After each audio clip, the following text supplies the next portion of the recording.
अस्सलाम वालेकुम दोस्तों, आज हम किला मरोट की जगह पे मौजूद हैं। इस किले की तारीख बहुत ज़बरदस्त है। ऑल्दो कि इस वक्त ये खस्ता हाल में है और हुकूमत पंजाब के कुछ लोग इसके ऊपर काम कर रहे हैं और बड़ा ज़बरदस्त अंदाज में इसकी रिस्टोरेशन और रिहेबिलिटेशन का काम जारी है।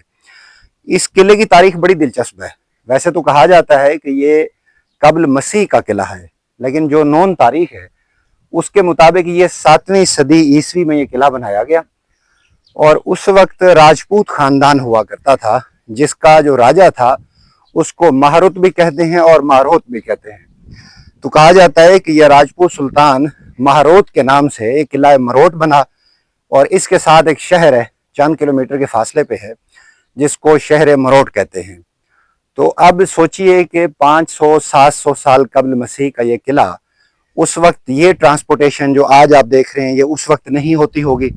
आपको पीछे ये नज़र आ रहा है, कहा जाता है कि ये उस दौर का मंदिर है। इसके बारे में अभी मुसद्दिका मालूमात तब ही आएंगी जब इसके ऊपर एक्सकवेशन हो रही है और लोग काम कर रहे हैं, वो इसके आर्टिफैक्ट्स निकालेंगे और चीज़ें बताएंगे क्या ये वाकई मंदिर है या कोई और बिल्डिंग है।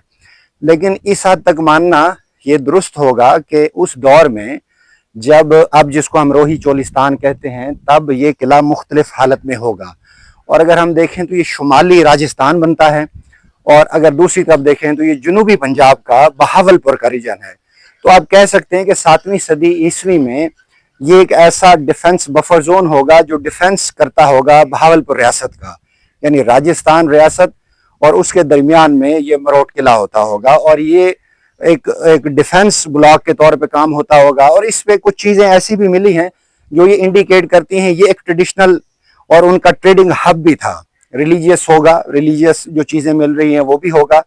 और इसके ऊपर काफ़ी जो है ना हमें इमारात मिल रही हैं, मज़ारात मिल रही हैं, जो इंडिकेट करती हैं जब मुसलमान फातिहीन यहाँ पे आए उन्होंने इस किले को फतह किया होगा। पर्टिकुलरली आप मुग़ल सलातीन कह सकते हैं, जो मुग़ल बादशाह थे। और एक हमें मज़ार नज़र आ रहा है जिसके बारे में बताया जाता है कि ये शाहजहाँ जो है ना उसने तामीर करवाया था। हज़रत अली करमुल्लाह वजह के हवाले से भी यहाँ कुछ मंसूबात चीज़ें हैं।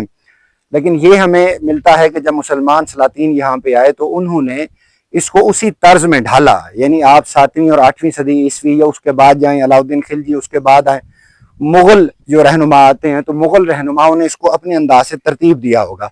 और अब अगर आप हालत देख रहे हैं तो मिट्टी के बड़े बड़े तोदे आपको नज़र आ रहे हैं। डेफिनेटली इसके नीचे एक शहर आबाद होगा और लोग अभी भी इसके ऊपर काम कर रहे हैं। तो एक ऐसा शहर आबाद होगा जिसकी बाकियात अभी भी मौजूद हैं। ये आपको पुराने ज़माने की ईंटें नज़र आ रही है और एक्सकेवेट हो रही है, एक्सकेवेशन से कुछ चीज़ें आर्टिफैक्ट्स भी नज़र आएंगी। तो आप इसको ये कह सकते हैं कि ये वो किला था जो 7वीं सदी ईस्वी के बाद जब इसकी रिहेबिलिटेशन हुई, जब मुग़ल सलातीन आए तो इन्होंने उसको अपने मुग़ल तर्ज उसमें ढाला और बनाया इसको। फिर ये किला नवाब ऑफ बहावलपुर जब थे, यानी अब्बासी दौर आया, तो अब्बासियों ने जब इसको अपनी उस रियासत में शामिल किया तो अब्बासियों ने फिर इसकी अपने अंदाज से रिहेबिलिटेशन की। और ये जितने भी लेन में देखें ये तमाम किले जो उसी लेन में आते हैं, यानी राजस्थान के जैसलमेर के किले, फिर ये किला आता है और आगे किला द्रावड़ आता है। तो ये चूंकि हाकड़ा दरिया एक था उसकी वादी के किनारे पे ये मौजूद थे। अब अगर देखें अब्बासी दौर तक इस किले की जो शान और शौकत थी, जो रंगत थी, वो बड़ी खूबसूरत थी और ये पूरा बहाली से काम कर रहा था। आपने जिस तरह देखा आखिरी नवाब बहावलपुर, उनकी पैदाइश किला द्रावड़ में हुई थी, तो उस दौर तक ये ठीक था, यानी ये किले उस वक्त ठीक थे।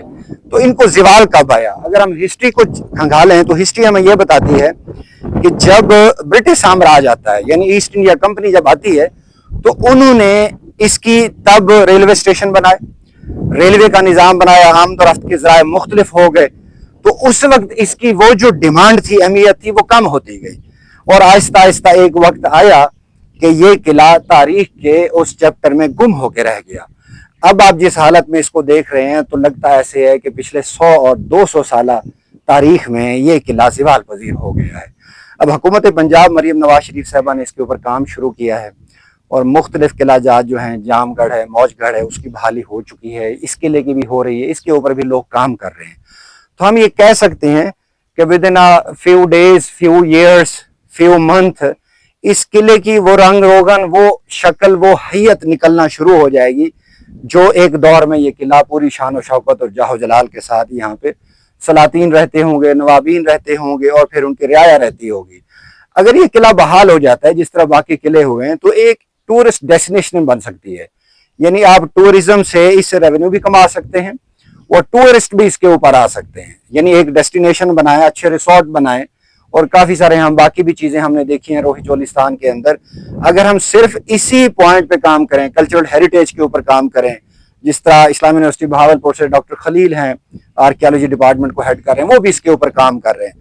اگر ہم اسی نیت کے ساتھ, اسی جد و جہد, اسی لگن کے ساتھ کام کریں تو یقین مانیے کہ نہ صرف ہم اپنی عظمت رفتہ کو اسی حالت میں بحال کر پائیں گے بلکہ ہم اس سے اچھا خاصا ریونیو بھی جنریٹ کر پائیں گے. ملتے ہیں اگلی ویڈیو میں.